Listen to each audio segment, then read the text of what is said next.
Asato ma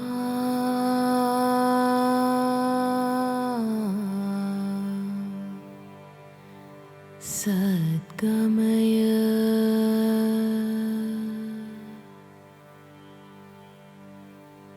Asato ma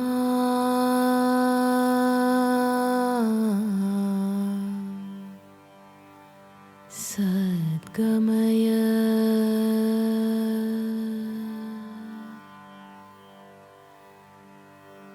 Tamaso ma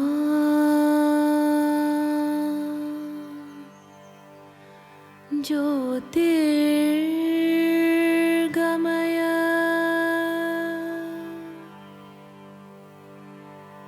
Mrityorma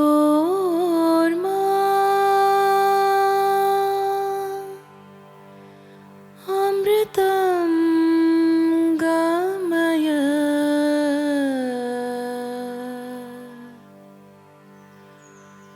Om Shanti Shanti Shanti.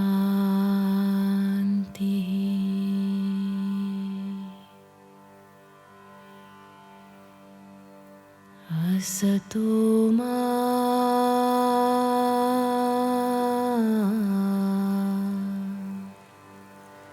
Sadgamaya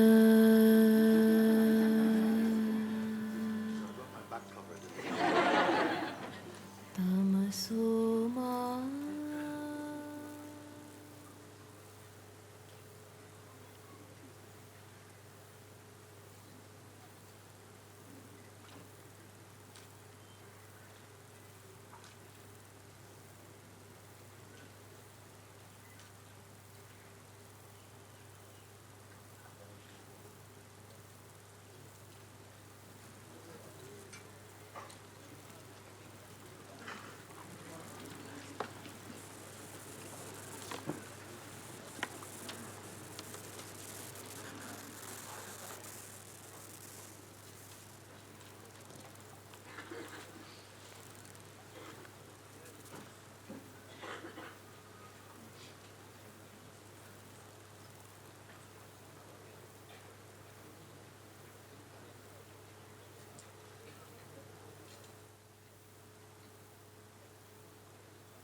Om.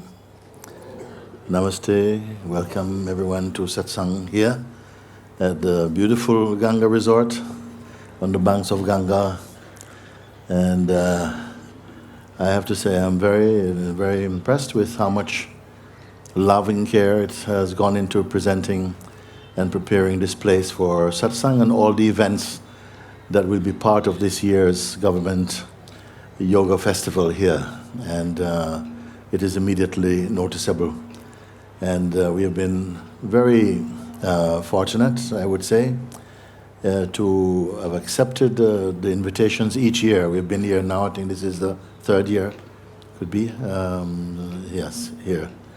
So it feels very nice, it feels a very beautiful setting for satsang.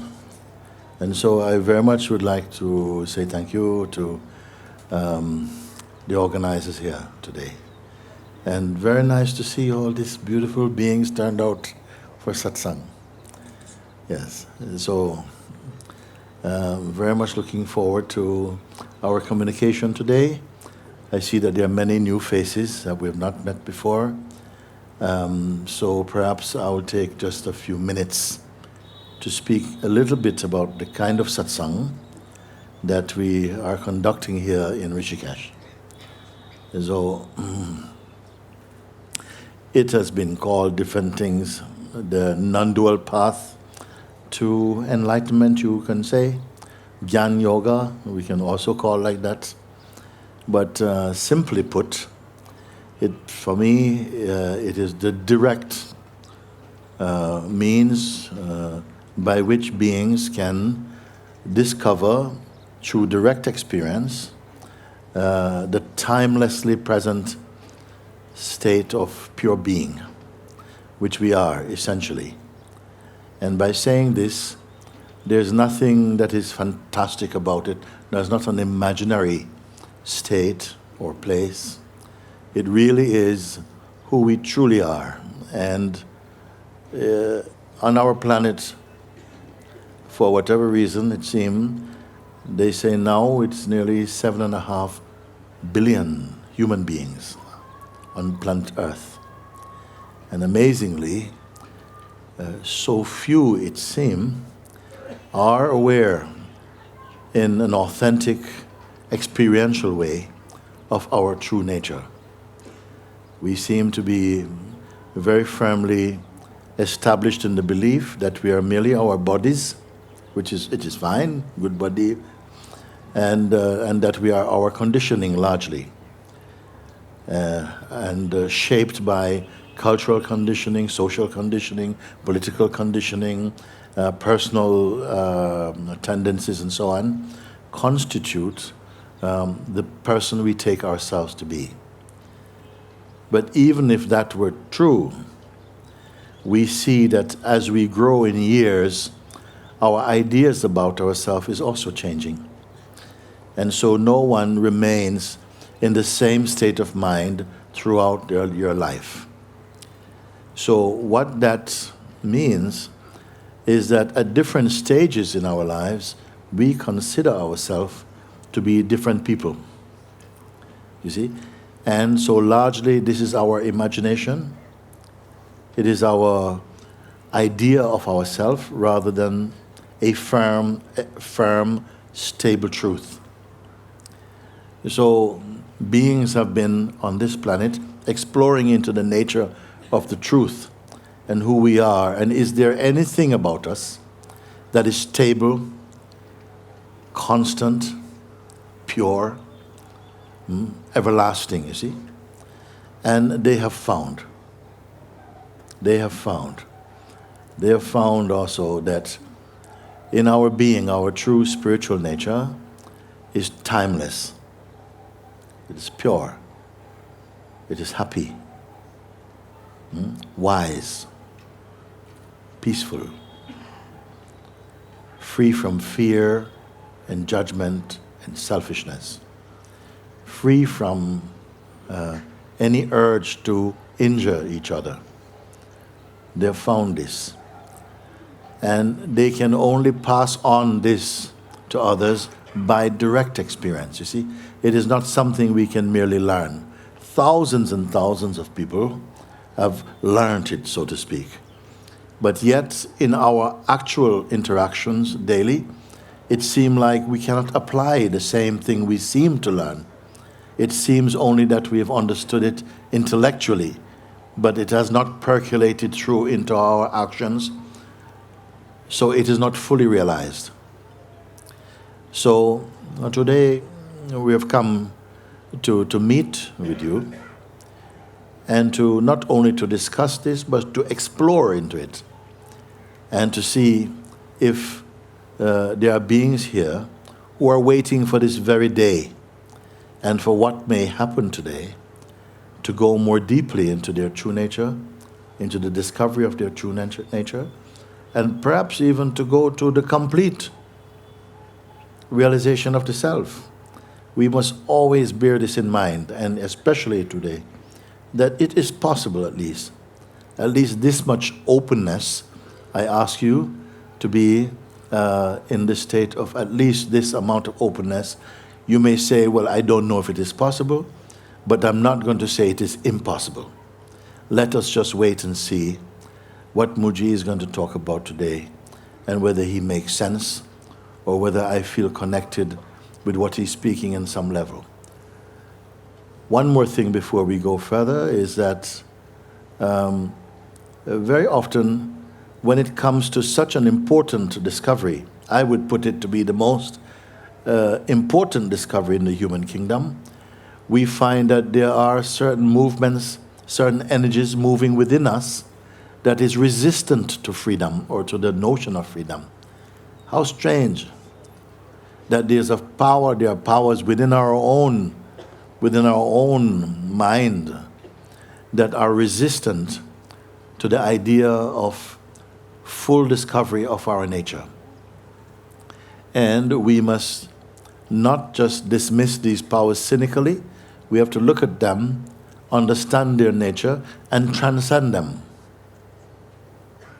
You see? So, perhaps it would be overly ambitious of me to feel that we're all going to get it today. But I'm a strange guy. I feel, why not? We can get somewhere.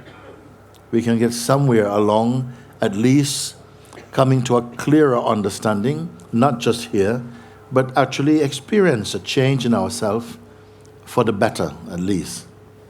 And there might be someone here, or a few people, who really have done a lot of research within their own self, and are just waiting for some clarification about some points. You would be very, very much welcome to come forward.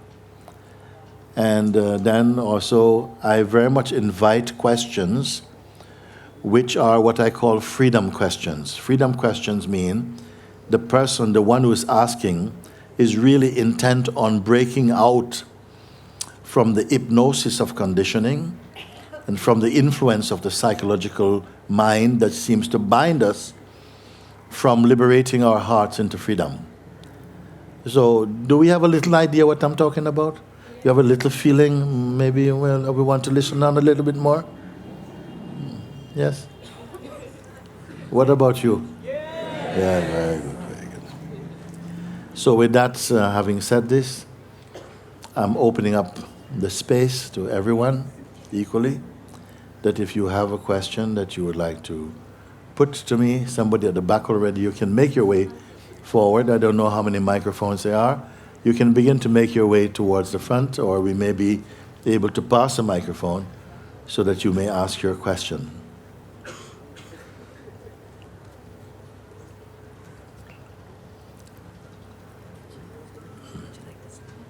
No, this is good.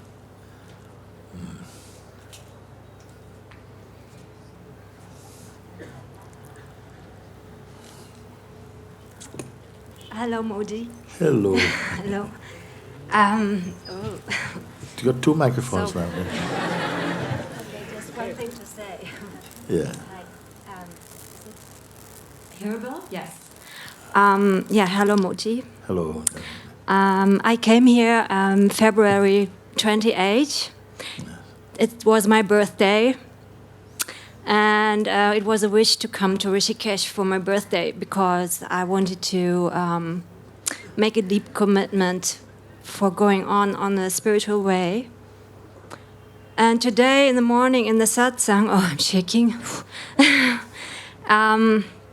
I thought about that, or it came into my mind that I fulfill my wish here.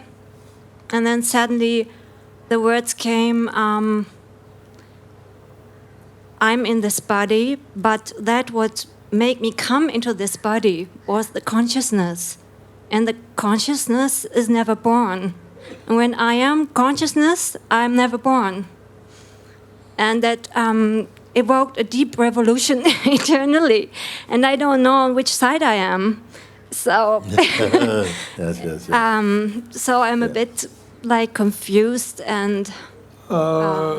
Just easy to clear that up. Easy to clear it up. If you've understood. Can I ask if the people at the back you can hear? Can you hear fine? Right at the back? Okay. And outside you can hear? Very good. That is good. You came to India because you wanted to, on your birthday, the 28th of February, you say, because you wanted to use this very auspicious day, your birthday, as an auspicious day to consolidate your commitment to a spiritual life. Having spent some time in satsang, today a realization came to you that as consciousness, you were never born. Something was born on the 28th of February, whatever date that was. We don't have to go into that. Women don't like to talk about their age and so on. But on the 28th of February, something was born. It wasn't even this body, actually. It wasn't even actually this body. Your mother could not have given birth to this body. It gave birth to some infant, and the infant body continued to grow, just like a tree or anything else, grow, until until so many years have passed. Sorry, don't take it personally now, come on. Until so many years have passed now, okay? And it has grown up to the present stage, no? But the body was born, you said. Body was born, okay? And even you can say your person or personality, the idea of being a person, also had an appearing date. It appeared.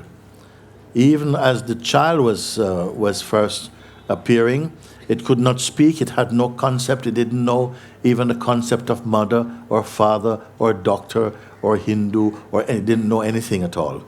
But at some stage, the consciousness was already capable of retaining some impressions, and it began to learn.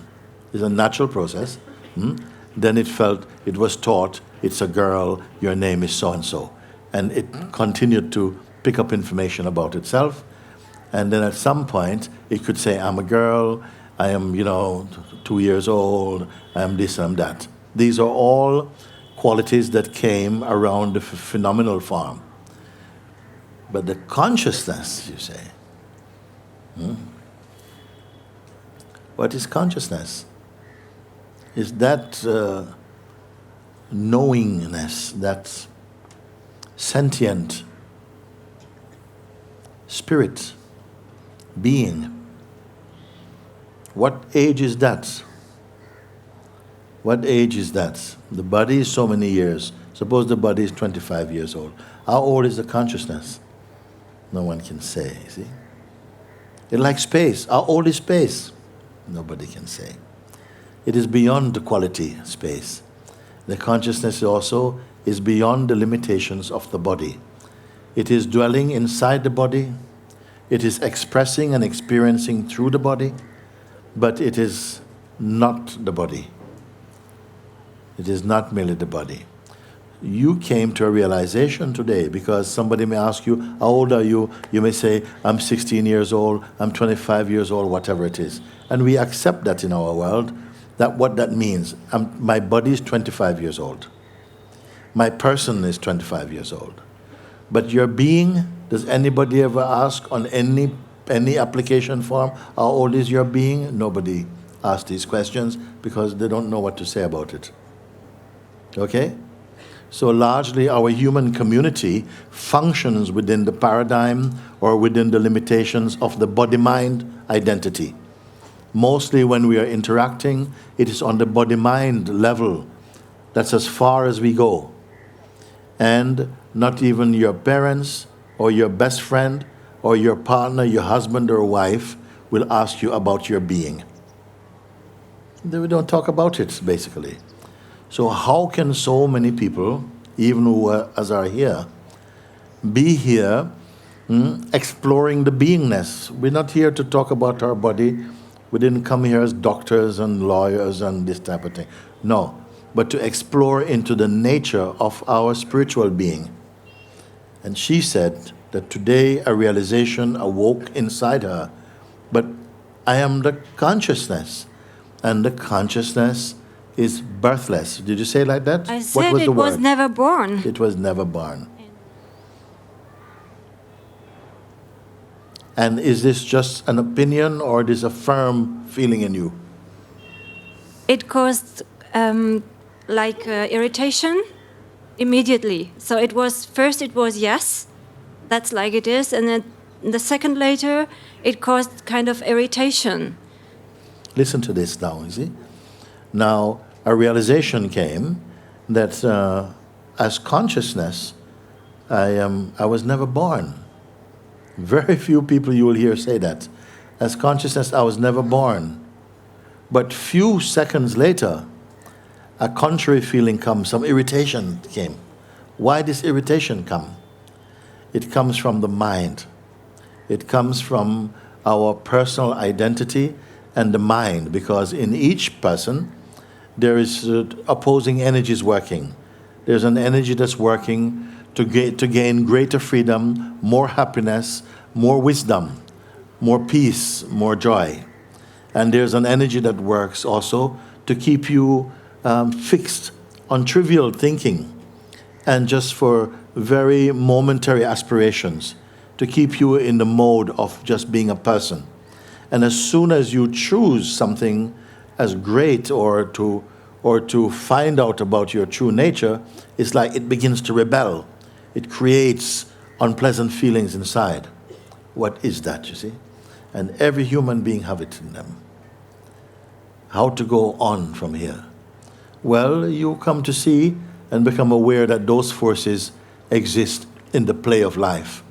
But it will not be enough to stop me from going further and to discovering more about my nature, because what I have discovered so far feels so good. And what my mind or something inside is trying to just make me feel terrible about it, to even frighten me, so that I'll give up this search. And many people, they give up because of that. Some people, when they first go to meditate, the mind, it's like a tsunami in their head. And they, no, this is not for me. I have to do something else. So you discovered very clearly a realization come, I was never born.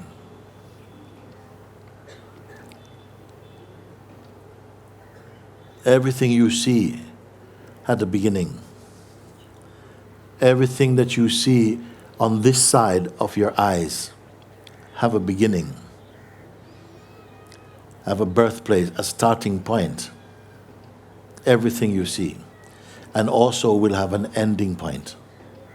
Every experience has a beginning and an end. Everything you see like that. Every feeling, every sensation, every thought have a beginning and an end. You are saying, I was never born from the place of consciousness. Just have a moment to reflect on what those words mean. If I was never born, I cannot die. Only what is born will die. How can she come to such realization? I was never born. I was never born. This body is born. So if this body is born, so therefore this body will die. But something in the body says, I was not born. What's going to happen when this body dies?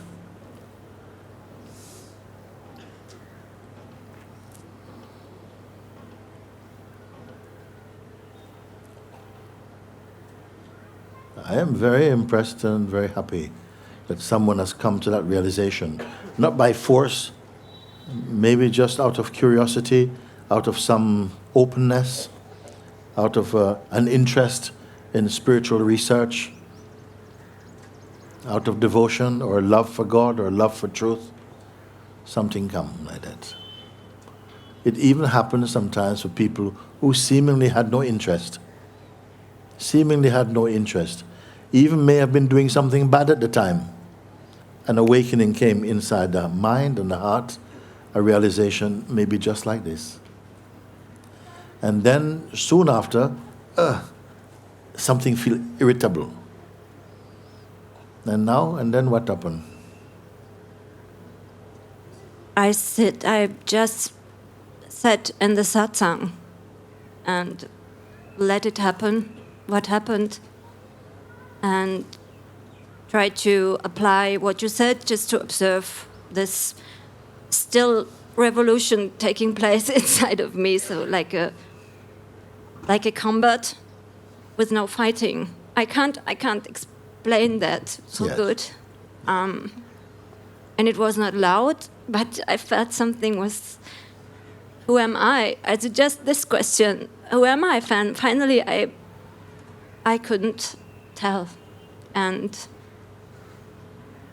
I went off the satsang like there's no solution for my inner state. But you came to a experiential conclusion that you are not born.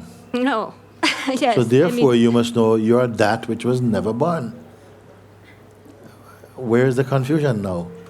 You see, maybe it doesn't have a name. We say consciousness, but it can be called something else. But your consciousness is a good name for it.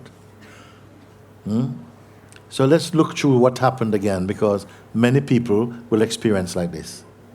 As soon as a realization come, an opening come, you see, almost immediately like a reflex, something bad comes to kind of put a bad to cover it, and then you felt confused and what is this, and like some fight is going on inside. But you also say there was a kind of noise going on inside, but there was nothing struggling. The noise going on by itself, but there was an awareness of this thing going on by itself. I don't feel I was fighting, I was only experiencing. This is the natural state. This is natural state. Sometimes any kind of sensation may appear inside the space of being. Sometimes very beautiful ones are flowing by. Sometimes that is also perceived. It passes like a cloud. Every sensation come and go. Sometimes perfect peace. Another time there's noise. But something does not mind. It's like not that you don't care, more that you don't mind. Everything can happen as they do. You know how wonderfully free that is? Think of someone that needs things to be always a certain way. Let's just one moment think about it. You perhaps know someone who is like that. It could be you also. Okay? That things have to be a certain way before you are okay. You get my point? Yes. So this person, it has to be like this, and that can be there, and you can't be standing there, and everything, take the phone off the hook, and this thing, and then, yes, now I'm okay. You see? So that means that that person is okay only under certain conditions. There are some beings who are okay under any condition. What makes the difference? The one who needs things to be a certain way, you will find that this person is often distressed and miserable and irritable and in so many different moods.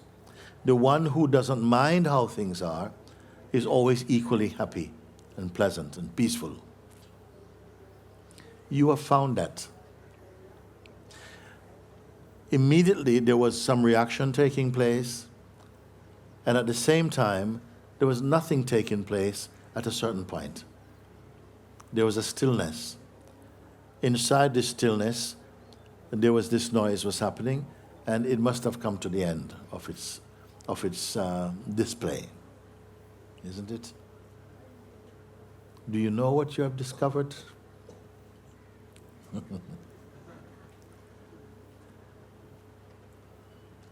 I know. The most important discovery a human being can make. You're at the beginning of it. And yet it is beginningless. But somehow you're feeling that this is probably new for you. But gradually now, it by itself is going to slowly absorb the sense of the independent person and merge it into a harmony. What is your place? Your place is simply to allow it, to surrender, to to be grateful for what is happening to you.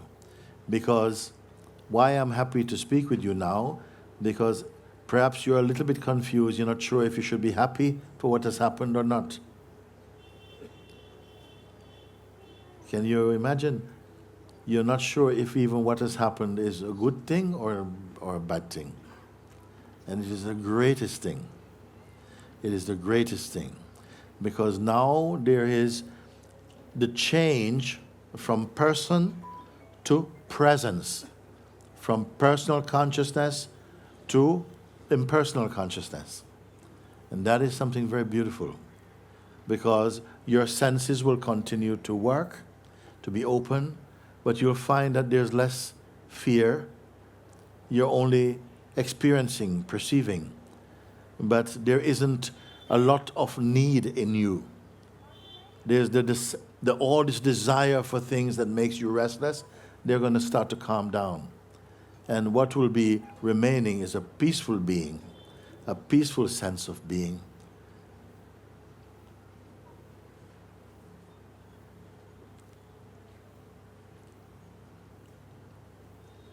Of course, the mind doesn't give up so easy. He's going to come back again. And, how about that? You're going to be, ouch, what is this mind? Oh, you don't like that? How about this? It may come like that, in the form of bringing up certain feelings that may you tend to feel they're unpleasant. You want to stop them and so on. And what will happen is simply the mind will try to get you back into the mode of a person, because the person is very reactionary. The person is easily afraid. The person is very needy. You see? Something is taking you out of the person's state. Cooperate with that. Trust it.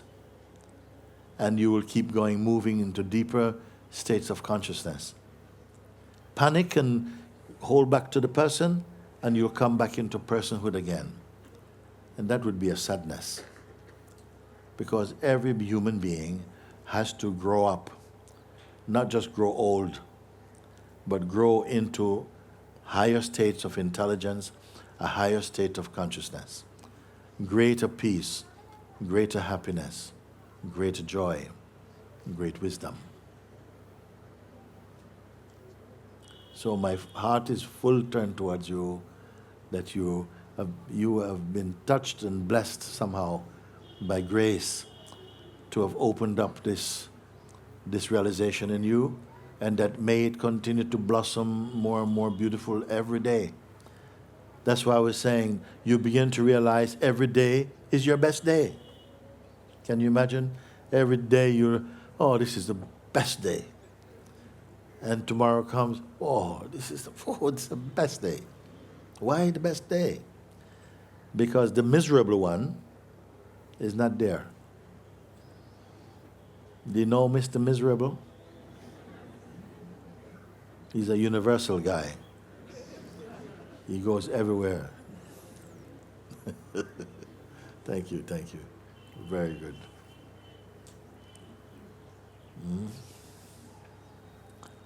Can you come first and afterwards? You want to come?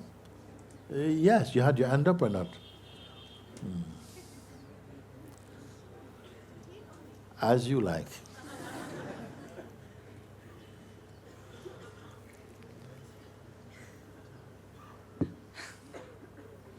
Mooji, thank you so much. I'm so grateful to be here. Speak up. Eh? I'm so grateful. So grateful to be here. Very good. I'm following your pointings 2, 3, 4 years. And this time I really can feel there's a shifting happening from the person more and more to greater consciousness. Yeah. Very often I feel so happy. It's like you say, it's like a kiss from the within.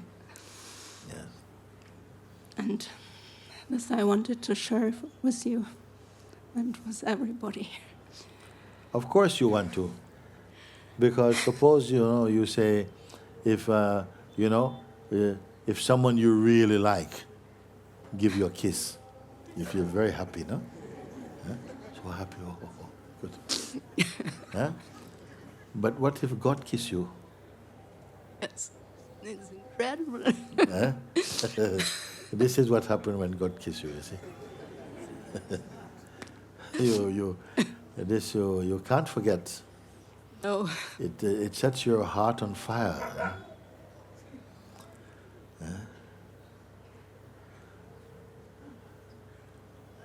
I felt it so much when you said today that Satchitananda that was going through me.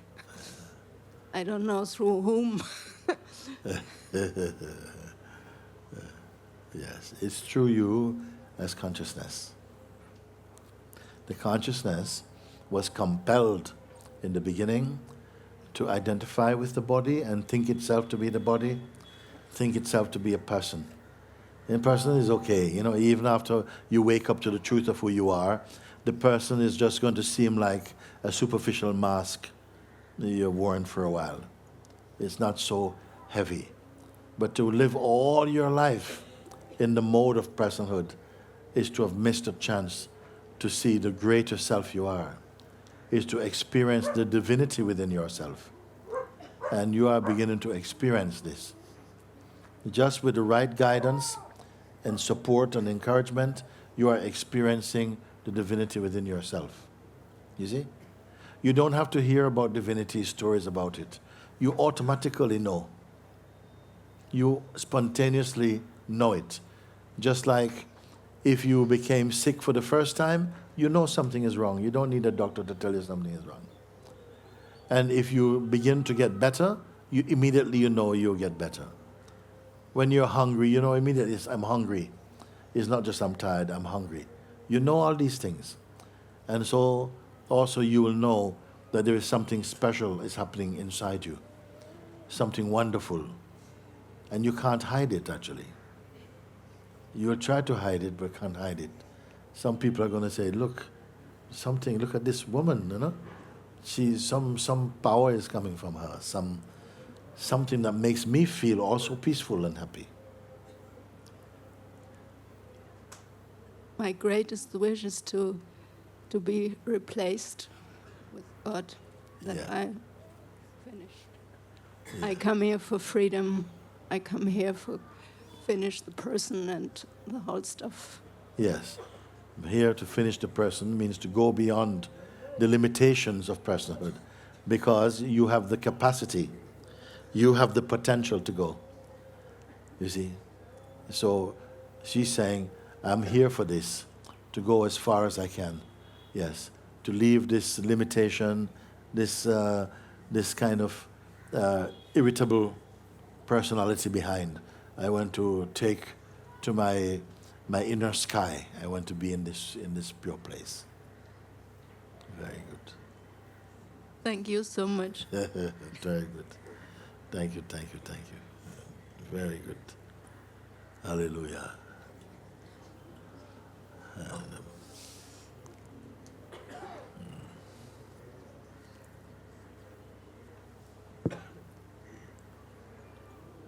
Ji, Namaste. Namaste. Sat Shri Akal, and everything. I'm feeling very blessed to be with you. Yeah, I've been watching you on YouTube's videos, listening to your thoughts. So I'm very thankful to God that I'm here. So how I'm here, I don't know how I came. That's okay. Yeah. He brought you here, that's why. Yeah. You don't remember how I got here. Let me tell you something about me, that how I feel about spirituality when I started discussing it when I was in Come closer to the microphone. Yeah, ninth standard, I was discussing as a lot of things in my mind used to come. Ki how a human being should be. What is his perception about the religion? Like I have a Sikhism where I feel it's an open religion, modern religion, where acceptance to all, everything. Then mind came into, I started reading Jiddu Krishna Murti. So a lot of thoughts evolved into me, read so many books, discussed about them, and when I felt, then I was lost. to be very honest to you. Because see, I was not having answers for my questions. Was into depression or some kind of a felt key. What is happening here? Nothing is coming out of it. This is meaning like a lot of things is said. You're going to have a clear mind, clear soul, your definition, your love, family, anger. What is society? Society is a troubled state. Even I am a evil. My thoughts, they have an inclination toward negativity more than positivity. Even though I may be pretending that I am a very spiritual man, but I am not. To be honest to you, there's a fire inside. A cruel man, cruel society. It's a lot of things. Then I went to Osho, did a lot of meditations, went to a lot of ashrams, attended courses. Then I come with Shri Ravi Shankar also. Since 1999, last year of my semester when I was doing my engineering. Done basic course, advanced course, DSN course, did some seva also, done the drug de-addiction camps and all that. When I was doing those camps and visiting all people, helping society, but inside I was a horrific man.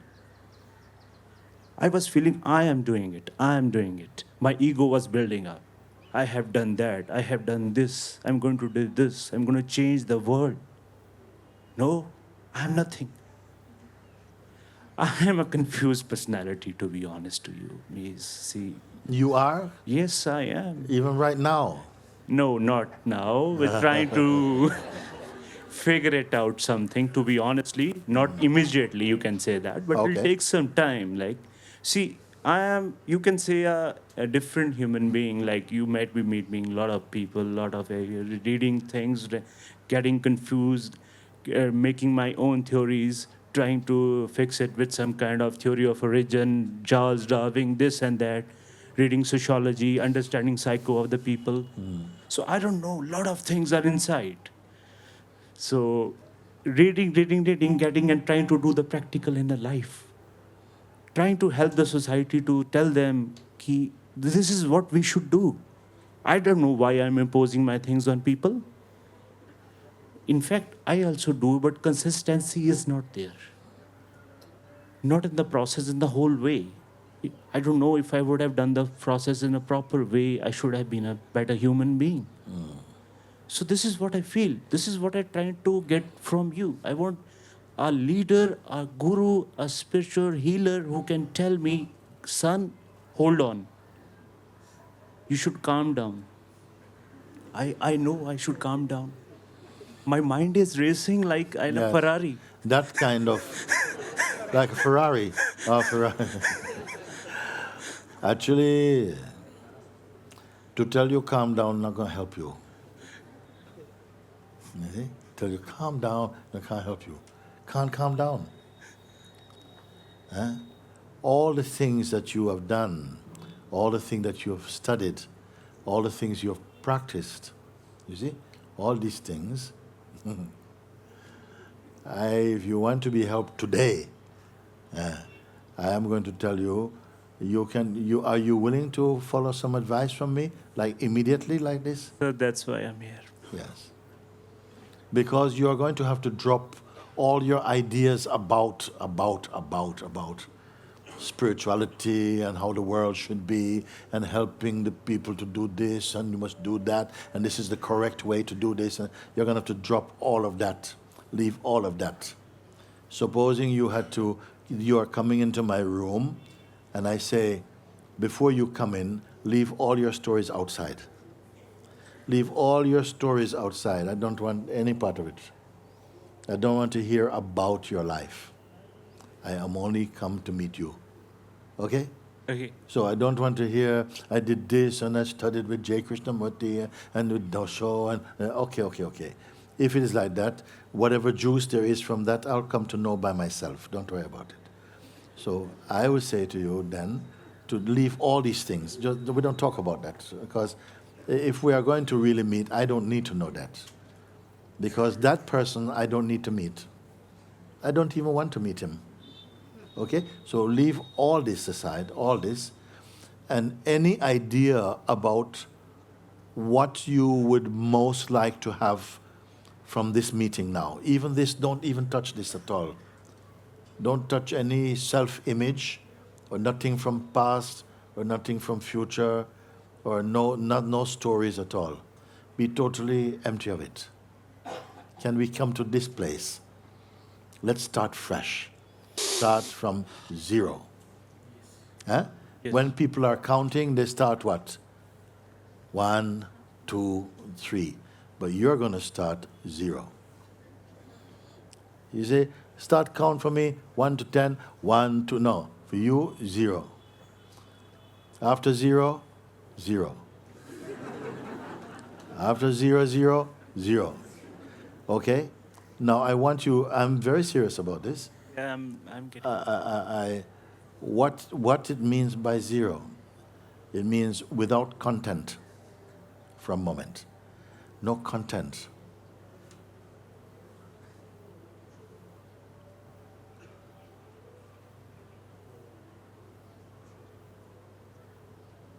Be in this no content. And no next. So now we got to empty. Okay, so now we go from here. We're not going anywhere from here. Let's just rest in no content for a moment. Now don't pick up any new concepts. No new concept, no old concept. And don't be waiting. Okay, well, what now? No. Also be aware of the tendency to be waiting. Okay, you've taken away future and past. Okay, now what? No, now nothing. Just be in this space of 0 beyond even the concept of 0. Be here for a moment.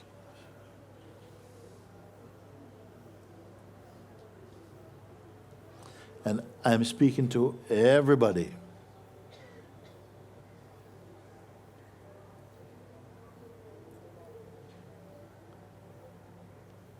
Just allow. Leave all that stuff outside the door.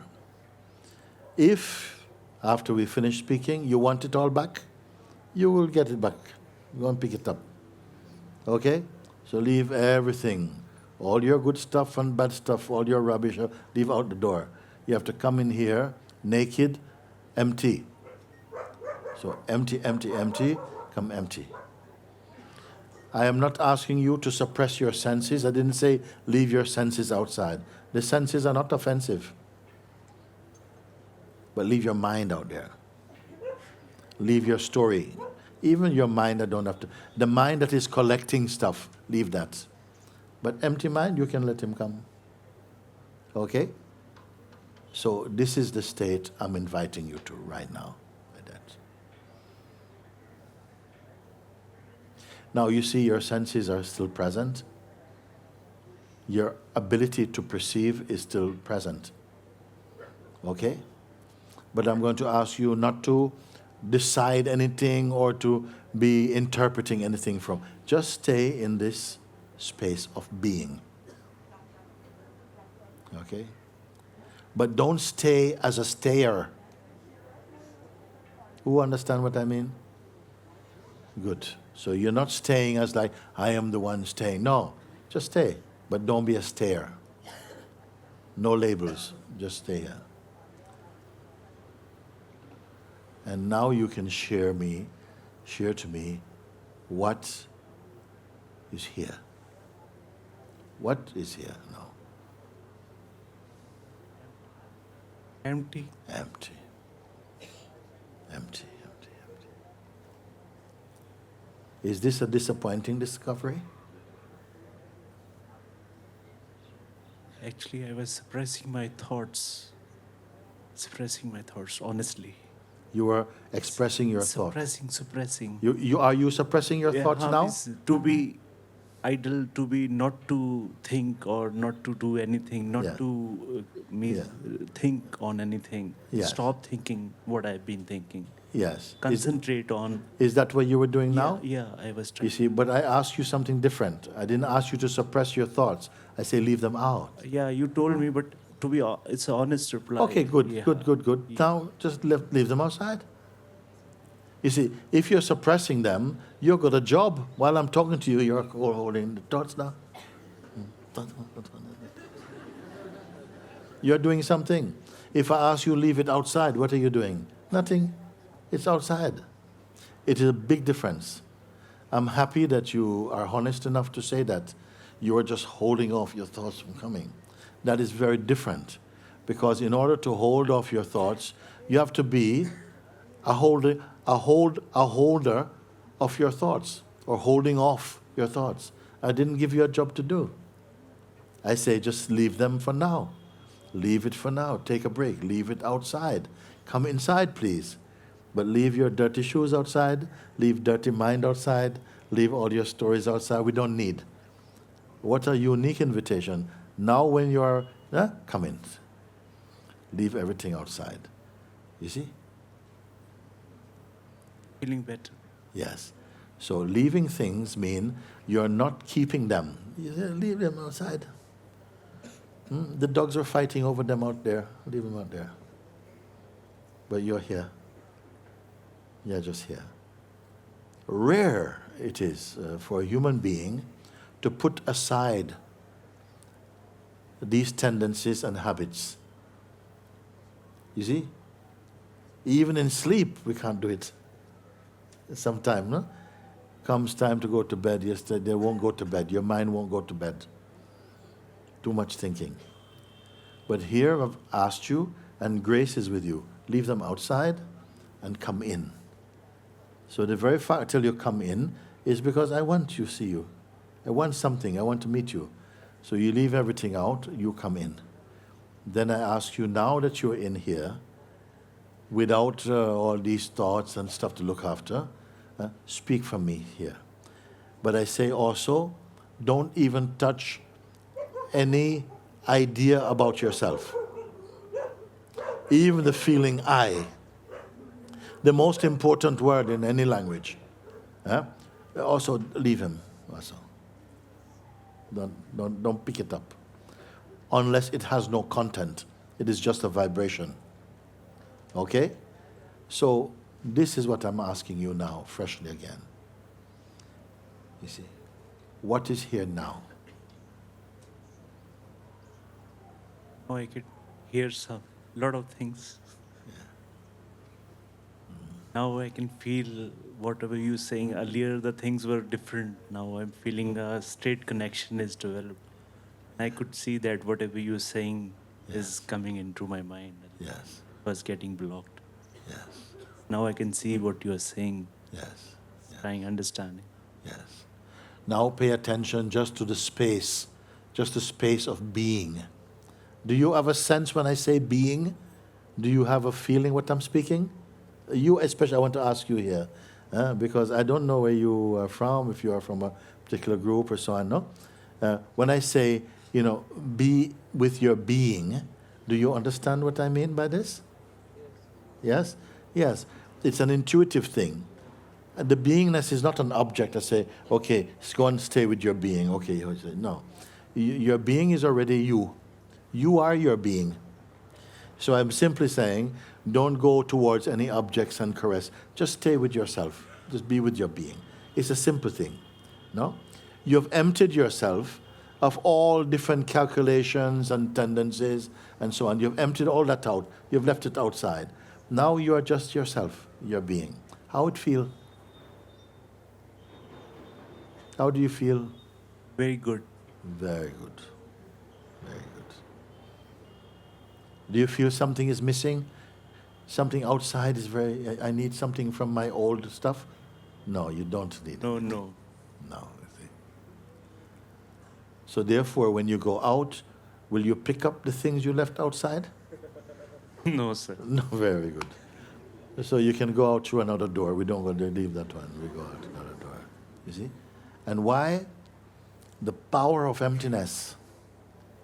The power of emptiness. You came with a lot of somethingness, isn't it? You came with a lot of somethingness. It was a burden. And now you put them down. It has been taken from you. You say, we don't need any of these things. Taken off you. Now, everything, you don't have to carry anything. You don't have to carry even one peanut. Everything is taken. Now you are only allowed to be.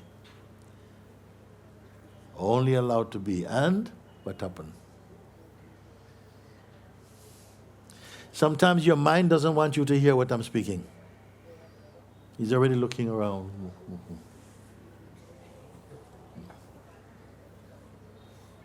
Doesn't want you to hear. You know this already, no? Something inside the mind is restless. He doesn't want, he's very disturbed right now. If I was talking about some boat trip or something, or let's go dancing, he's very, very up for it. But now I'm saying, no, just you be by yourself just for a few minutes.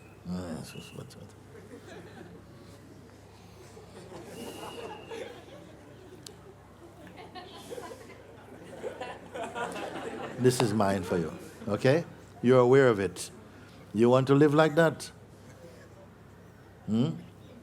So this type of thing is called, it's your low attention span also. Your mind will cause you to have a very low attention span. Sometimes you are so low attention span that even if some schools now, the kids have got so little attention span that you're going to have to bring actors into school to entertain them because they have no attention span to put on anything. And especially if you turn towards something that's good, they don't even know, they get bored. But who is bored? Your mind is bored. The mind is pretending bored. I don't want to do What kind of human being is this one? You have become empty. Empty. As a grown being, a grown person, huh? You have allowed yourself to be empty. Some people would be very afraid. Empty? No, I've spent all my life gathering stuff. How dare you talk about empty? No. But you somehow are able to say, yeah, I leave it out. And in the experience of emptiness, not the projection about it, what have you found? Peace.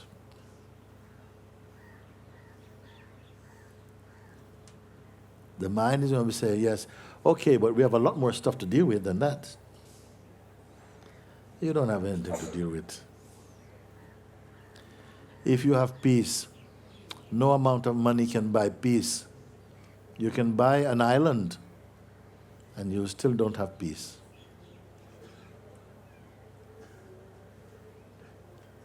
I say be free of content. Be free of content. And now you are contented. Free of content, now you are contented. Happy. What you want now? Can you improve upon this state? Master, I would like to ask you one thing. I'm getting all what you're saying is like it's getting into my mind and soul. I'm feeling very touched. But what is your comment? Like we in the Indian society, What is my? Like we in the. I want to ask you on the specific question I'm going to raise here. Like I'm feeling very good now because when I'm leaving all things aside, but sometimes you have some obligations in life, like my responsibilities in my family, like looking after my mother, looking after my children and family and all that.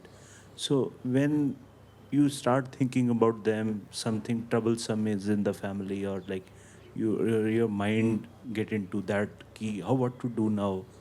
Like I have a tragedy in the family, something bad happened. I don't want to explain the whole thing, but like I'm the only member who is helping everybody all around here. No, because weight of all those things are on me. If I say ki I'm redundant, I'm like unattached to the whole scenario, means I say ki I'm not. I don't know what is happening. I'm not going to do anything. I'm cool. I'm fine. So if I start thinking about helping them, or then grief start coming to me, a sorrow is there, like, oh, what happened to Let's see. Let's see.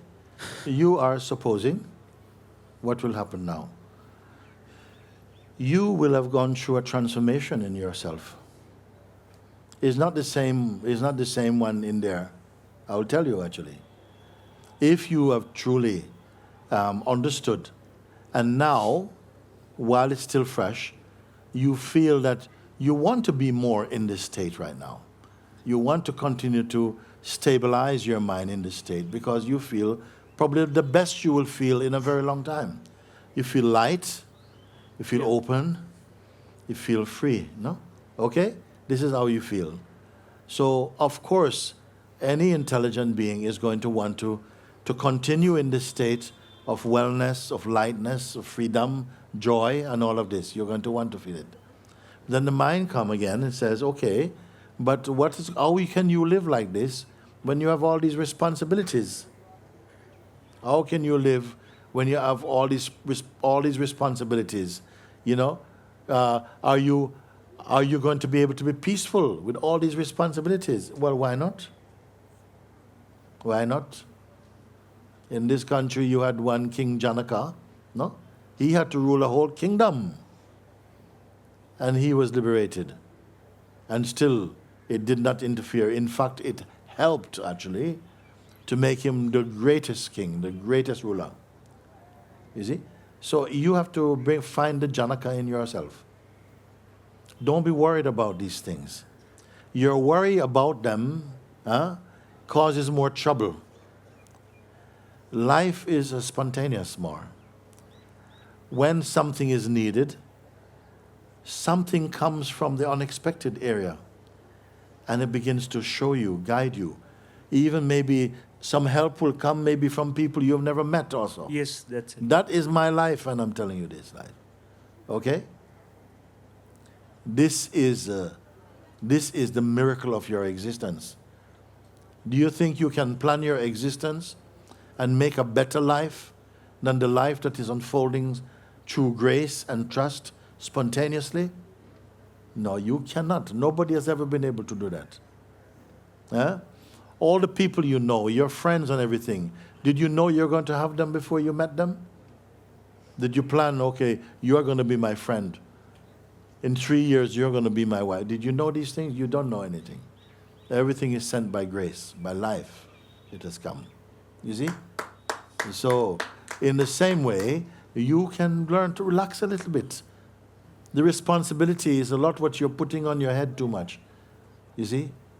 Life is not so hard that you have to work out everything. Nobody can do it. You can only have the illusion that you're doing that. Relax a little bit. Discover your being. Enjoy your being. And it will guide you into a beautiful life. A beautiful life. Don't think that because you have responsibilities, your life is going to be heavy. It's not your responsibilities that make your life heavy. It's your mind that makes your life heavy. And negative thinking that makes life heavy. You see? So don't worry for that. In fact, you are going to see even greater miracles because of that. Because you're going to realize, by myself, I could not do this. Some power has come and is assisting. I'm living a wind-assisted life, a grace-assisted life. You will see that. Sir, I have decided that I will not be narrating all my stories, what I have been doing all night, and keep my mind free of all those things. Yes, please. And spontaneously, I will act to the actions. Yes, Let please. be any reactions over there. Let it be any. Yes. Let them come like that only. Yes. And try to be a responsible person. Yes. And for myself only. Well, what I would want to say to you is give more energy and more time to just to sitting and being and just observing how the mind is playing and know the difference between your mind and yourself. Settle down and become wise in this area. Don't leave from here and say, okay, now I know what I'm going to do. I'm going to stop talking about it. No, just stay with that. Keep enjoying this state. Discover how wonderful it is. You see? Because no institution, no place tell you that emptiness has any value. Nobody tell you that. Okay? Because today everything is money. Time is money. People eat their lunch standing up. They don't have time to sit down. No. Everybody, woo, woo, woo, woo, woo. You are going to be one who have found peace.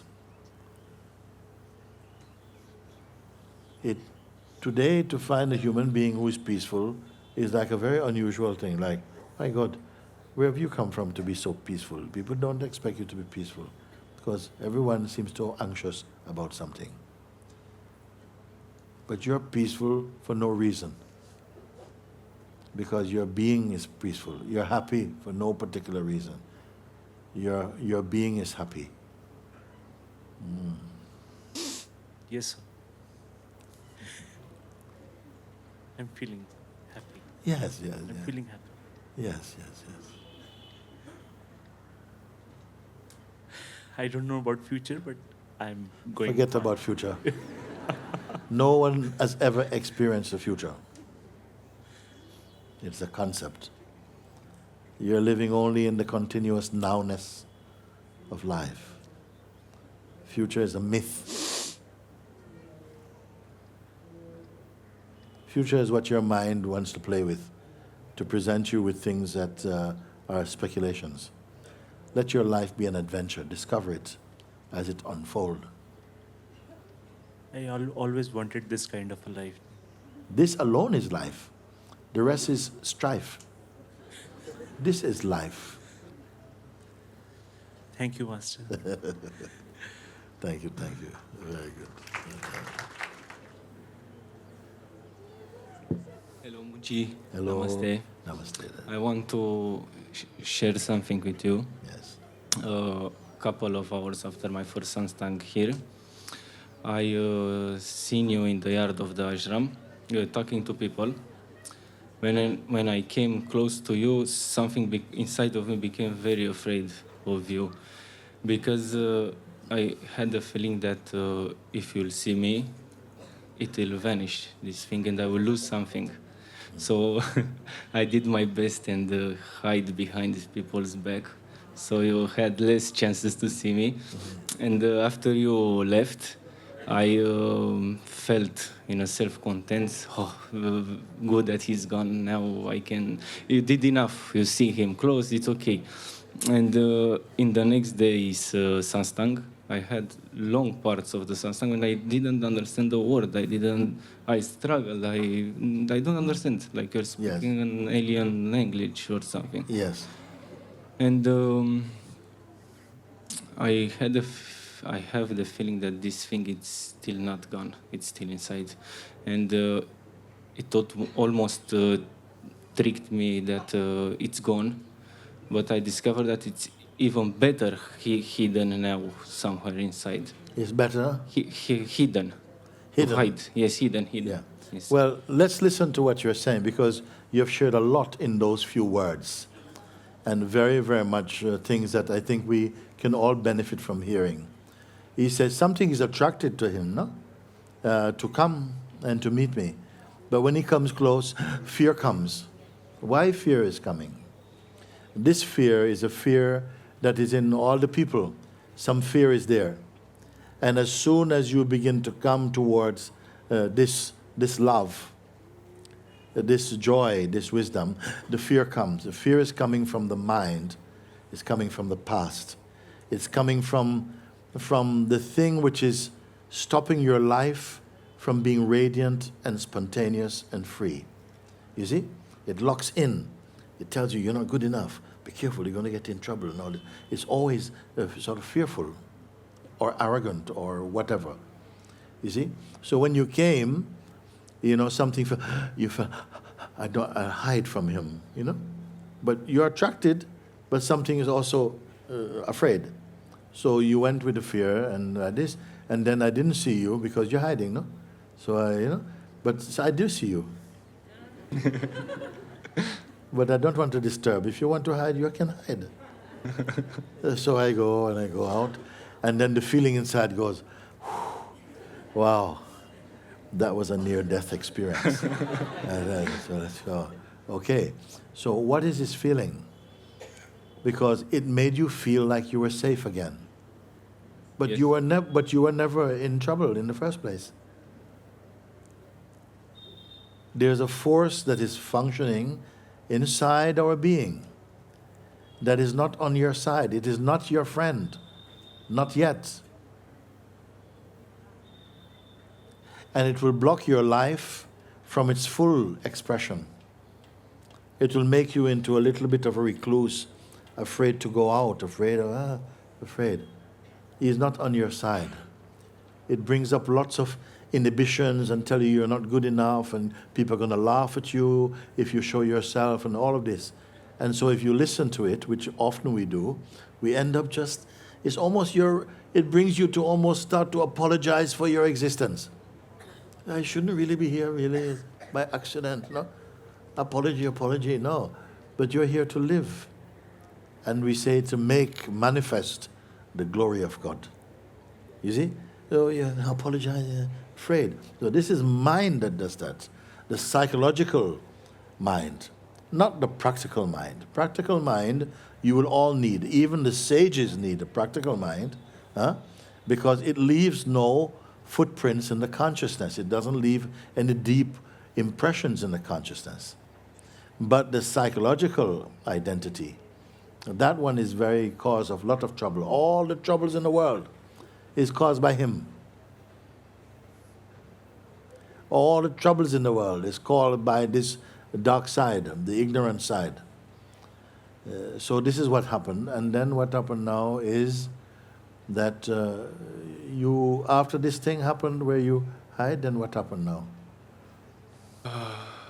Okay. Why you came here today? I came here because I wanted to expose it. I am full of this feeling of fear, and I don't want to take it back. Very good. Very good. And another thing I remember you saying is that when you were in satsang, I was speaking, you couldn't hear me. This thing also makes you can't hear also. He doesn't want you to hear, because if you hear, you might become free. He doesn't want you to become free. You see? So you can't hear what is he talking about. I think my English is good enough, but still, I don't know what he's talking about. You see? So these are the kind of forces of resistance that comes up in the human being.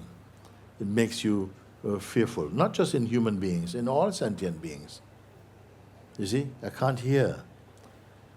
And then at some point now, after today, it is going to be different. Because you step up now. You came forward.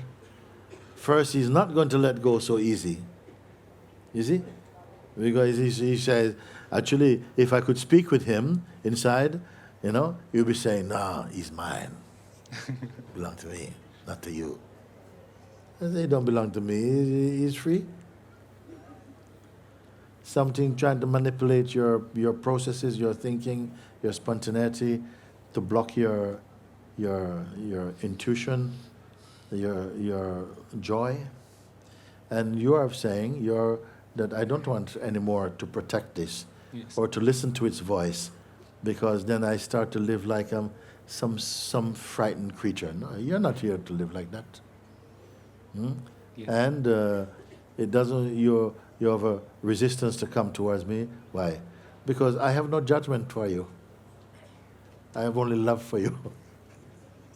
And to remind you that you are free. You see? And it's important to hear this, because something is trying to remind you that you're not free.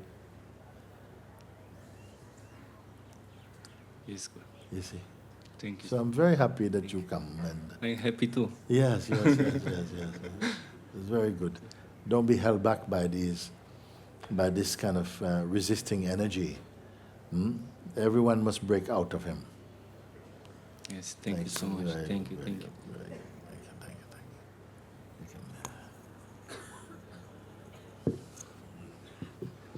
Guruji, I first of all thank for God for first time I meet you. I am coming from Haridwar, studying in university, Gurukul Kangri University. Yes. So I am thankful to God first time meet you. In this class, I am lighter. I am empty for my mind. I am fully motivated, like Avenger movies or Warner Brothers movies, to Hollywood movies, just like army movies, missions. And then I am fully motivated, and I realize I am going to gym, work hard. But after some day, I laziness. I don't fight for my laziness. Don't commitment. But I in so my question is कि in this time I am motivated, but I know for this you speak for this for my sometime your thoughts in my mind, but after some time I am going for my room, meet my friends, some friends slashed me or do slashed me, and then I am angry why these are slashed me. What do you say? What they do what to you? I, I am fully motivated in this time, but after some time I'm going to home or anywhere my friends are slashing me. Slashing, what it means? Slashing. My English is Teasing. teasing. Oh, teasing. Yeah. Teasing. Then I am angry. What can I do for? I am always happy and free of mind. I am always joyful and commitment for my aim goal that I am You're achieving. saying you're always like that already, or you want to be more like that? You Yeah, want to be more like that. more like this. You see. It's very important, I feel, that, in fact, all of life is a satsang, actually. All of life is satsang. And, but this type of satsang, it's important that you go to satsang. Because satsang helps you to focus your energies, to stabilize your mind in more peace, to be more centered. You see, when you're more centered, these other things don't trouble you so easily. You see, you're more centered in your stillness. Then also become naturally more wise. Also, more patient, less irritable. You see, so we have a saying in my country. We say, if they laugh at you, laugh with them. We say like this, no? Because if they laugh at you and they laugh at you, you're laughing with them, then it stops very quickly somehow. It's like it's suddenly not funny anymore or something, no? But you genuinely are laughing. You may even continue laughing. You see, not always resisting. Sometimes just going with the flow, but you don't plan anything. So this is the benefit of satsang, and I would encourage as many of you. I don't know what type of satsangs is available to you where you live. But satsang should really remind you of your inherent beauty and freedom, of your openness, you see, and help you to be established in more settled states of being. So that when you speak with people, you're not inhibited, you're not afraid. You may have some superficial shyness, but it's not a big thing. You don't be troubled by that, you see. So I can't tell you enough how beautiful you are. You see? I can't tell you. I can only show you in my meeting, we talk, and because I know the one who is in me as myself is the same inside you. And I know that when I see something, I want to say, look, don't worry about that. You come here, look, and come out of this, not just shyness, but inhibition. You see? So there's so much scope for you, for your expression. But it's very important for every human being to realize again their true nature. Because very few beings have discovered the true nature. You think your present nature is what your true nature is. But there's much more to you than just your local belief system or tradition only. Sometimes tradition is beautiful, but sometimes it might stifle your spontaneity or your creativity also. It's not meant to do that, you see? I would just want to say to you that, you have a lot of beautiful qualities, but they're covered up because maybe don't just follow people who are into fashion and you spend your time more observing how your mind behave, and then disassociating. Don't become personal. one of the worst things you can do is live life personally. No, live and you can see how the mind tends to want to make you more to behave like just personal. But behind that, away from that personal thinking, there's just a space of being where you're just conscious. You're conscious of being conscious. It's beautiful freedom there. You see? Your mind will work in the right way, like that. Yeah. Thank you, Guruji. I love you. Love you too. Love you too.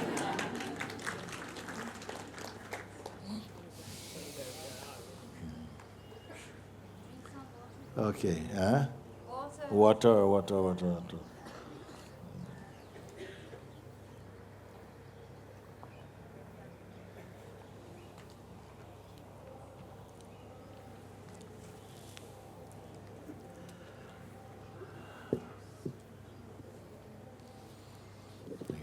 Beloved Master,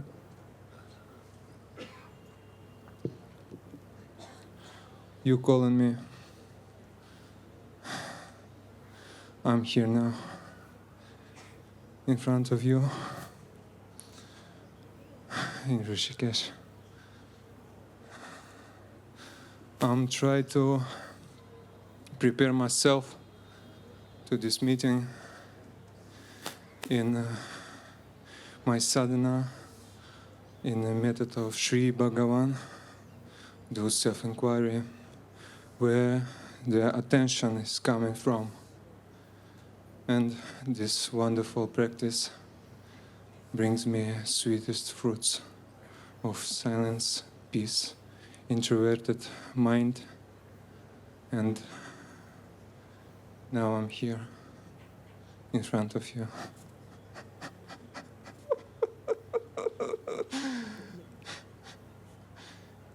It's just like a beautiful dream.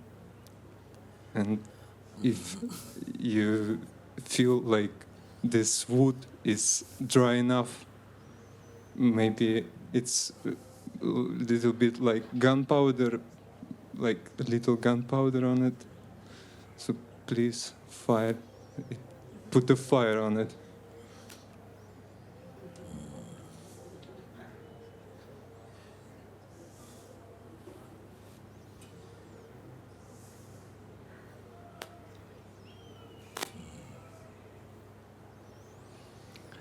The fire has already started in it. You see? So the areas which are not yet dry enough, it will dry them out and burn them completely.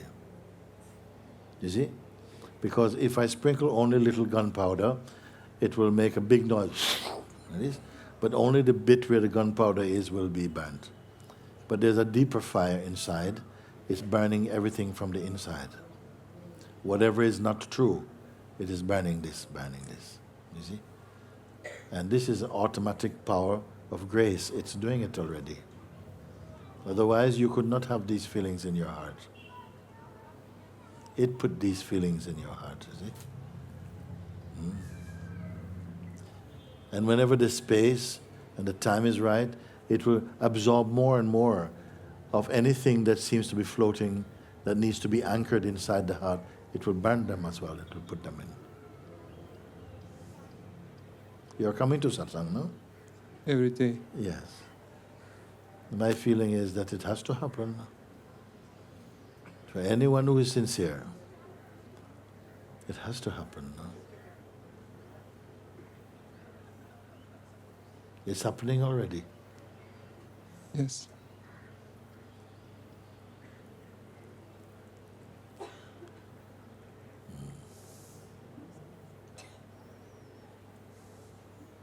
Very good. Namaste. Namaste.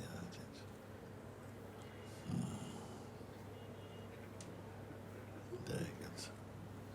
Thank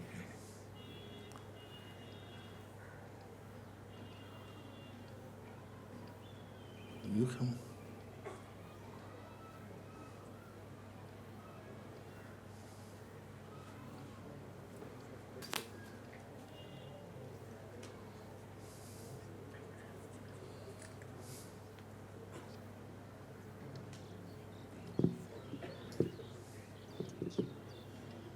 Hello, Mooji Baba. Hello. Namaste. Namaste.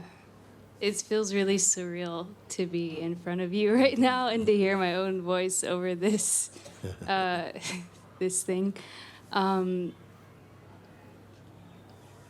would first like to say thank you for all your pointings, because they helped me through really dark times in my life when I was addicted to things and I thought that I was the addiction and that that's what defined me.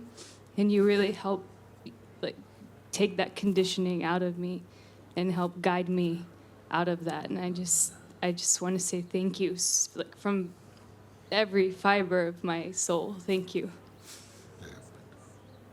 I didn't come with any prepared question. I wouldn't know what to ask. I feel like everything that I could ask about every being who's come before in I've been here since the beginning of satsang. Wow. Every being who's come before has really been asking my questions, and I'm also grateful for all the beings who like kind of guided me here too, because there are a series of beings and masters that came into my life that were just kind of like diverting me to you. So I don't know what else to say more. It is good, it is good. It's beautiful. Yes. I would love to hear when some positive thing has happened, some shift has taken place. You can see also, you see, when you look at the being, that there are some there's some radiance happening, not just but now radiating something from your own satsang. Everybody who comes to satsang and who has somehow come with that heart that is open for truth, you have found something. You may not be immediately clear about it, but it will reveal itself like that. So I'm very happy. I'm very happy too. Yeah. I guess my only fear is coming right now. My only fear would be that I guess that it's impermanent. You said earlier in satsang that yes, you're gonna the joy will come, like when you're feeling like ecstatic bliss from grace. But then that's gonna even go at some point too. That's that joy itself is not gonna all the time be like. It's gonna be like it'll be a quiet joy. You said. Yes, the quiet joy is there even in the excited joy state. You see, sometimes we feel that this ecstasy of joy, oh no, it's fantastic. I said, no, that will pass. Because you can't be like this all the time. You'll be sleeping for whole weeks after. So sometimes it erupts into that joy. But the greater joy is very silent inside. It is so totally, it's indescribable joy. Sometimes, like I say, it peaks into these expressions and they pass. And I wanted to talk about that today, as I did, so that we say, don't focus on that type of joy. That happens as well. Don't go for any theatrical expressions. They may happen, so to speak, but don't be identified so much with that. Just stay in that space from where all things are perceived. Right there is also joy and peace and a silence, but you cannot speak about it. You are one with it. You see? Yes. And you are beyond the realm of what fades. What fades is what belongs to the phenomenal realm. All that you see here, it appears, everything is, a series of changes are continuously going on. You see? Sometimes we say, no, this is not real, doesn't exist. What it means it doesn't exist? It means that it is always changing. It is a changeful aspect of the real. You see? So from that point of view, it doesn't exist in the way that the mind registers, like there's a kind of psychic photograph of things that is always the same in your mind. No, everything is a fluidity. Everything is changing, you see. But that which witnesses the change, relative to them, it is unchanging. We start there. And it itself is guiding the intellect into deeper and deeper discoveries. Automatically it's happening. So it does not need to be planned at all. To be planned. It does not need to be planned at all. It cannot be planned. The ways of the divine, the flow of the energies of the self, no one can control them. They are free. They cannot plan. To plan would be to somehow create some artificial strain in them. No. You can plan practical things. You can plan. And the practical things planned can also be in harmony with the self also. But routine planning or excited planning or fearful planning, that is somehow tend to go off center very easily. You are just empty, and what comes, it will inform what is right in that moment. And it does show itself, it does reveal itself more and more. And gradually you see that you're not separate from that. It's one whole.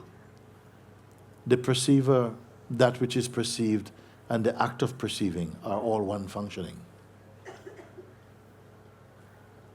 And I have a question arising right now. In a world where it's just everything is like you are your body, and this, how to stay like as the self when because I feel personally, like in my experience, I feel like, okay, I'm here, but then, and I've heard a lot of beings say this as well, but when I go back, I feel kind of like my being is porous, and I'll soak, like wherever I go, I kind of soak up the vibes. Well, that will still be your phenomenal self-portrait might come through that, might soak up certain impressions and so on, but not your deeper self. That's from where you will look and say, yes, I can see that there are some influences creeping in to the body-mind expression, but not into your pure being. Your pure being is always the same. It is. It cannot be improved. It is perfect. It is the God self. You see? So if you find that your temperament is a chameleon temperament, which means that wherever you go, you kind of fit in on some level, you absorb that kind of stuff. Even that doesn't matter if you don't identify with it. You're always this consistent self. What people see and imagine you are is not what you are.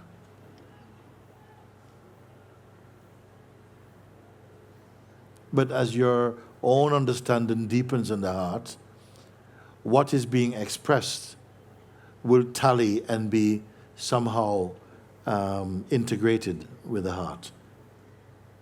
You see? And when you say heart, like in the satsang before, you don't mean physical heart, not, like the well, beat. definitely not the physical heart, and definitely not the emotional heart. I'm talking about your real self, your consciousness self. You see, not the heart that is fluctuating in moods, or not the pump. The heart means simply your spirit being, your pure self, the original source. I've also witnessed, Mooji, that some things are arising where, like, I didn't know I had, like, energy hands. Like, I massaged a friend because she was sick and she couldn't get a massage. And she was like, wow, this, like, professional, I felt like energy healing. And I didn't even know what I was doing. I was just massaging her just out of she was Love sick. Yeah, and then come to find out she studied Reiki. Had I known that before, my mind would have tripped out. And it would have been like, oh, no, you can't do this. She's going to feel you got weird energy or something like that. But these things are arising. I don't really know what to do with them. Just forget about it. When there's a need, everything will manifest spontaneously. The minute you start to bring your mind into it, it starts to interfere. The life will continue to reveal itself in the mind that is open. It will show its spontaneity, its beauty. But the minute you start to try to control it, you bring another kind of energy, a strain comes into it. So just let it unfold and and enjoy the adventure of awakening. Keep showing new things. Thank you, Guruji. Thank you. Thank you. Very good. You're the bomb.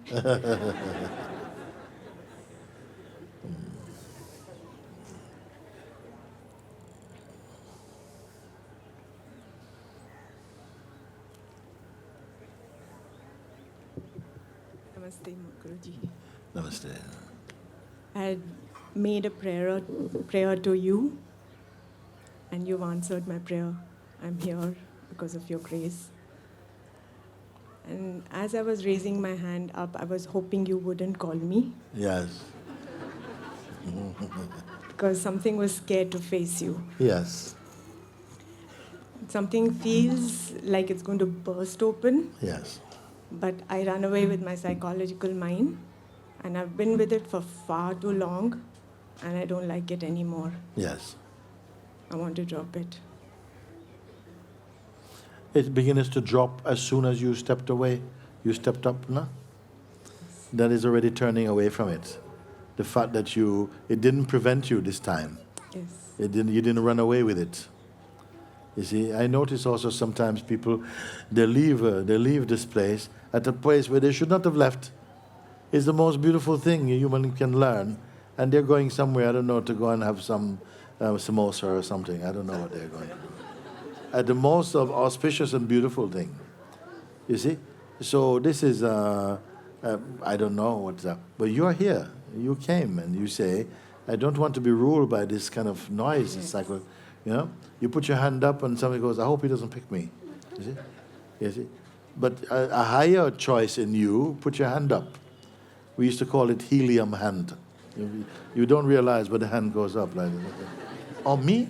And many times you see people, I said, yes, you, and they go, oh. And they come like this, you see? Yeah, that's exactly Your what higher choice is exerting and expressing itself. And so I say, come, you see? And this fear comes from the psychological mind, you see? That wants to preserve your identity as a person. Whereas it's time for you to evolve to higher states of consciousness. And this is what is happening, you see? I have had a very beautiful glimpses of the true self every now and then, but I'm not able to stay with it. I run away with my mind. And I To stay be there honest with longer. you, I don't know if you can bear what I'm going to say now. Even the one who runs away with the psychological mind is not your true self. You're accustomed to identifying with that one, but even this is not you. You're going to leave even this one behind. So both the psychological mind and the one that's protecting and running away with the psychological mind is also not you. Papa. Not you. We have just been identifying with these states of being, thinking that they are you, and seeing that it's a bad deal. Your natural self does not need to make deals with your mind. It is one with the Lord of the universe. It is in perfect harmony. You see? But we have to experience that totally, not just as an idea, not as a concept. Yes. You see? You have got to recognize it. And for that reason, you attend satsang. Because every day, your mind will try a little trick and you'll work through it. You'll go past him. And at a certain point, it becomes easy. What we used to trip you up before, now you jump over that. Yes. And after a while, you don't have to jump over anything. It moves out of the way. Yeah, that is happening, Guruji. Yes, yes. You see? And just come every day. Today is my day. Today is my freedom day. I'm my freedom day. And you'll be intolerable, you'll be intolerant of anything that somehow disturbs your peace. You won't be all messed up about it, but you will not be able to be so patient about the things that interfere with your peace. And already there starts a countdown to the psychological noise and the psychological mind. Can you help me look further into the true self, please?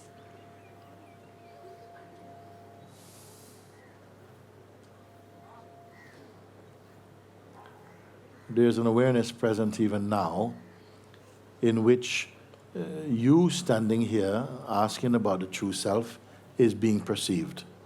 Just like I can perceive you standing there asking about the nature of the true self, the same consciousness here is in that body watching you stand up asking about how to find the true self. I see that sometimes, and that gives me a headache. I'd like you to see it now. Meaning that you're aware that you're standing here and asking about consciousness. But because your identity with the body is still very strong and present, yeah, you take yourself now standing there to be the fact of your being, wanting to know how to be fully complete. But yourself, with your questions, are also phenomenal to a deeper space of consciousness in you. That which is just aware that there is this form and this question, and the sense of a doubter or a questioner asking a question is perceived. I know it's a bit of a mouthful, but some of you may just be able to follow, and if you follow, you'll get him. Yeah. That even this identity that presently you're holding on to, even this is itself an image arising in the greater consciousness that you are right now. And it's that consciousness that you are that is perceiving the image of itself, asking how to reach that the consciousness that it is. This, I know it is complex way of hearing it, but that is actually what is happening. So you who asked me, can you help me to go a bit more deeply into the consciousness? At one point, you are going to vanish. And when you vanish, what will remain is your real self, which is here also. The body will not vanish. But the one who is looking for the real self, which is a thought-constructed self-image, that will vanish. Has to vanish. You see. So to try, it is asking, how can I vanish? How can I come closer to this? But I know you are this. I understand that. I know you understand it, but you have not swallowed it yet. Not yet. Yes. Yeah. So my recommendation is that you keep coming to satsang. Come as close to the front if you want. That's good. Yes. And just keep with my finger, keep with my pointing. Yes. You see? And if you feel that, you just keep putting your hand up and come and talk to me. It has to finish, you see. It's not such a big deal. It's only depending upon the stubbornness of your identity and what makes it stubborn. It's even stubbornness is also just an idea. Yes? Thank you so much. Yes, this is the authentic way in which you are going to transcend that present identity stage. This identity is only a stage. You will move beyond this stage. You see? Or something will move beyond this stage to the place where you actually are, which I know is right here too. When I look at you, what I see is your real being, imagining it is something not complete. Can't you drag me to that place? No, it's enough that your real being is here. Your real being doesn't need to be dragged. Okay. You see? You're going to experience, trust me on it, one. Thank you. You're going to experience the correct way of looking at it. Okay. Yes? Okay, very good. We are slowing down, and I'll take this question here.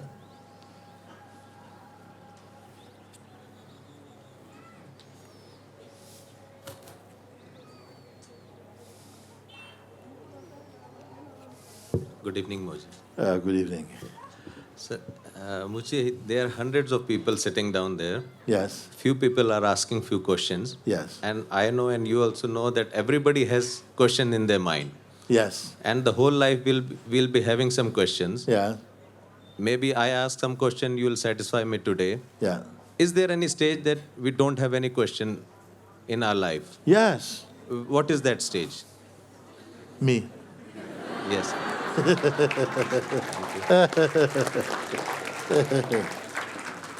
And this is, I am half joking about it because actually you say that we are, in fact, we are coming to a close. If some of you who feel to move, just keep quiet for a moment. We are coming to the end of the talk. Like this, what I would say about this, we feel that we are hundreds of people here, nearly 1,000 or something, and if I can only hear a few of you, then maybe the rest don't benefit. Only I get to, no, not at all. As much as possible, my answers to the questions are quite universal. It means if you listen, it will apply to you. If I listen to you only and relate it to you as a person is a very individualistic thing. Some people think, yes, I gave the answer, but they say, but that was the answer to him. I want the answer from me. Well, it's the same answer. But your mind is telling you, but he has to answer me particularly. This is how foolish the mind is, you see? It's not even that it's foolish. It's very cunning. It's not foolish. It's very cunning. And cunning means that you could have used the same answer, but somehow it makes you think you have to be answered personally. No, you have to be answered universally. And you have to understand universally. Because I'm speaking to your universal self. You see? But your personal self wants to say, yeah, but I don't agree. But we are speaking above him. I'm speaking to your conscious self.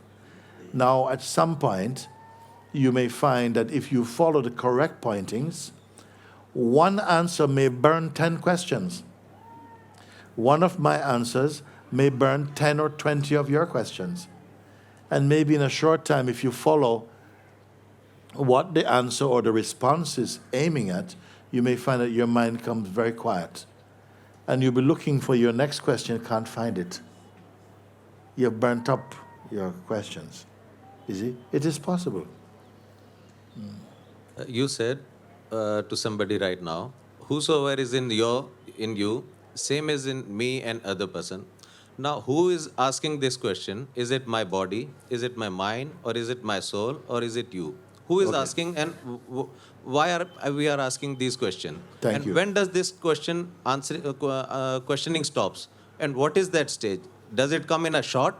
Or when does this stage come when we don't have any questions anymore? Okay. Your true self, our true self, have no question to ask. It has no doubts. It has no problems. It doesn't have moods.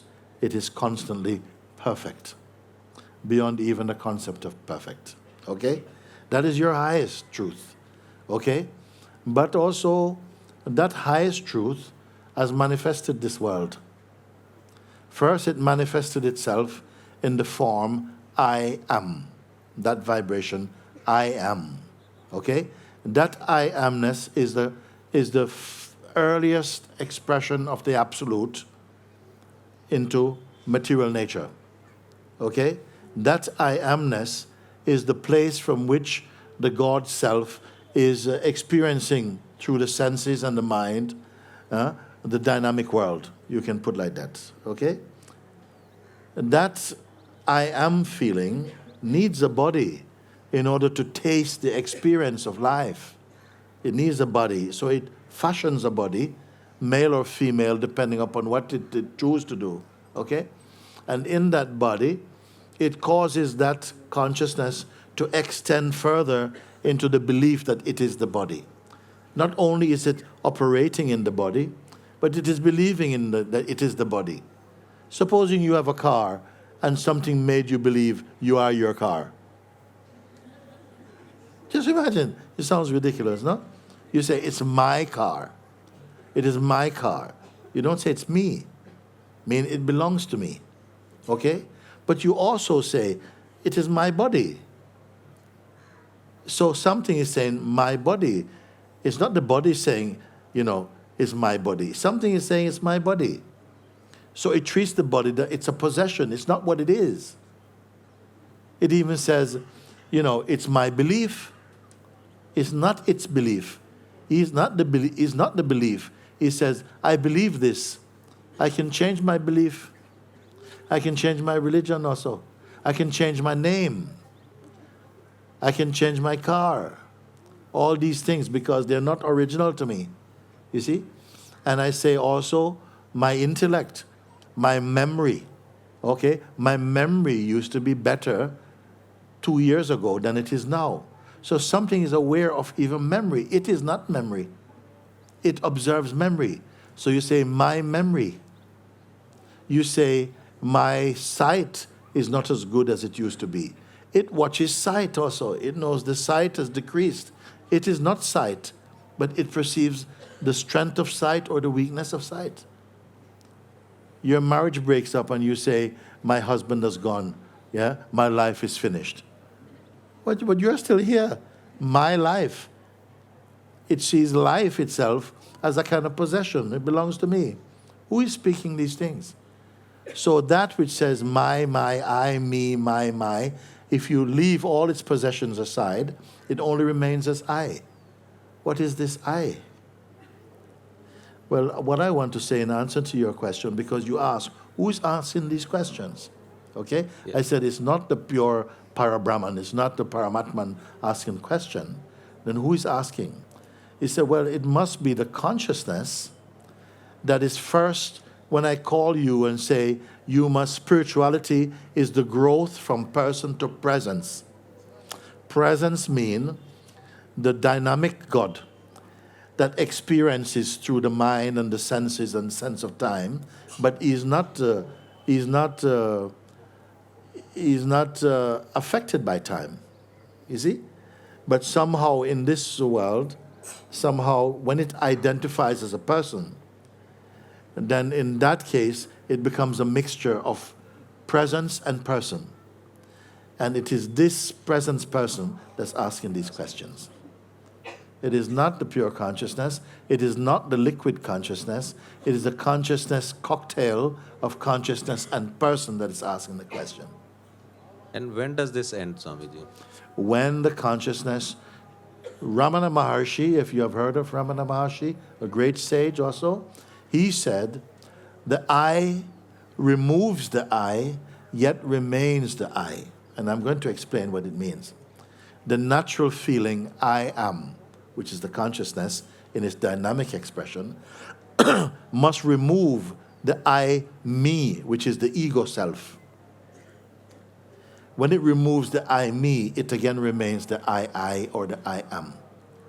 When it is free from the influence of the psychological I or ego, then all questions come to an end. It remains only in the form of the dynamic consciousness while the body lasts. And even while the body is lasting, that I am consciousness might get absorbed in the absolute awareness. But it stops even at the I presence, at the I consciousness. And do people need to reach this stage by experience or by knowledge, or how can a person reach this stage, Swami? True understanding and correct knowledge, which is not a lot of information. Real self-knowledge is not about information. It's about intuitive perception and intuitive understanding, experiential understanding, meaning that as you are guided, which is what in our satsang we're doing, all these people, they come also, that when people ask questions from their position that they believe that is themselves, they are guided to the correct place to look. And gradually they come into that recognition experientially. And once that experience has stabilized, they're out of trouble. And what is that stage when person gets enlightened himself without having a guru, without having a person to teach him? People get enlightened. What is that then? That is also rare. It is rare that someone comes into that kind of total enlightenment without the aid of some direct, master or something like that. But it does happen like this, because you cannot limit consciousness to say it must always have guru in that way. You see? So is it, sir, in Hinduism or in India, we believe that we get rebirth. So some consciousness or some questions are answered in this year, in this, birth. Maybe this carries in next birth, and we get, in one birth, we get an enlightenment. Is it that past what we had in the answers that we had with us, or the past knowledge that we had? No. When understanding really happens, then all questions of all periods of time are burnt. And you will know intuitively, in fact, you will know inside that it is resolved. It is resolved. The consciousness cannot any further be deluded into thinking that it is a person now. Rare is that state, but it is irreversible. It is irreversible once it has properly happened. You see? Thank you, sir. Yes. Thank you, sir. You are satisfied like this? Yes. Still, they might be. I have not reached that stage that my questions are answered. Maybe tomorrow again, I might have some more questions. So You whatever are attending satsangs daily? No. Why you don't come then? If you want to, Sir, huh? What is it? so I am attending satsang over here in Yoga Festival. I am one of the organized. I am one of the management team. So I have so many other things. I am listening to other speakers also in this Yoga Festival. So I ask Come to questions. my satsang. Sure. I'll do it. Huh? We are here for only another 2.5 weeks now, and I feel that really we're not trying to get more people to come. No, only because I sense sometimes there's someone who really have genuine question, would like to really transcend the difficulties they're having now, and I'm really on your side. I would like to see you do it, and I know it is not that difficult. And I'm here only for another 2.5 weeks, and to make use of the time. It is possible. Thank you so much. I'll try to come. I'll sure come. This is good. Okay, we are going to put a stop to this for now. Because I see many hands are coming from people who are attending satsangs in the day, daily with me, so we can take care of those questions in the satsangs that are coming up. I would like to, just before we close, to say thank you to the Ganga Resort for inviting us to come here and to have satsang. It's always refreshing to be in a new place again for satsang. And they have gone through this beautiful hard work of presenting this space for us to sit today and to be here. And so this is a once a year, the government yoga festival here. And I would like to thank Sri Atulji, for inviting us to come here, and to say that we are very happy to have come. Thank you.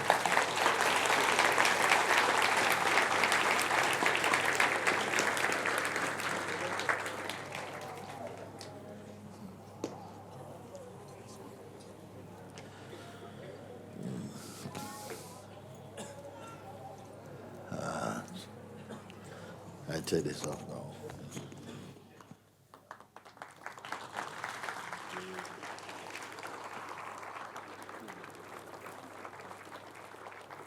International Yoga Festival. Very good. So momentum that will go on it. Very nice.